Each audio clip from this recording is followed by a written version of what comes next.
Hello Mzansi, welcome to Mkosi Mzansi. If today is your first time visiting this channel, please do the right thing and click the subscribe button, and also don't forget to smash the like button. Lo ini big brother Mzansi awusweet Guluva ushonele ngusesi wakho namhla ulwazizwane kanti balabaningi bayasenda ngosi ama messages kusweet Guluva basho ukuthi adudu kanti balabaningi basamangile futhi uthi uyanda lapha na kusweet Guluva Instagram story @sweetguluva. Be strong boys and just know we support you during these difficult times with a hug and a heartbroken heart nkosi yami. And abantu abaningi guys bamangile bathukile nabanye basatibuta futhi ukuthi what happened to Sweet Guluva's sister.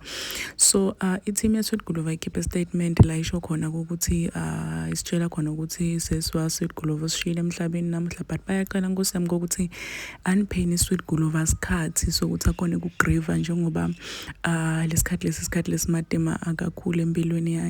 So siyakhumbula ukuthi Sweet Guluva did mention lapha na ku Big Brother Mzansi ukuthi yena ngalesikhathi sembonela khalela Ashley e-TV waze wagcina urada bekagcina ekhala ngalesikhathi kudoze kushone baba wakhe. Kusho kona ukuthi guys umuntu vele lona inhlitiyo lencane kakhulu Sweet Guluva, and into lefana le develop yamlimata kakhulu enhlitweni. Ngiko baze bathi asimnikeni isikhathi noma umbone indlela inkosi yami ukuthi like he's someone who's always bubbly, always laughing, always welcoming my friends akhe, ethatha ama picture nema video. Bayaqela nkosi yami ukuthi kulesikhathi nje lesimatema mani animuphe asikhathi sokuthi akhone ukugrieve ngendlela lefanele. Please do comment what you think below down in the comment section. Don't forget to hit the notification bell.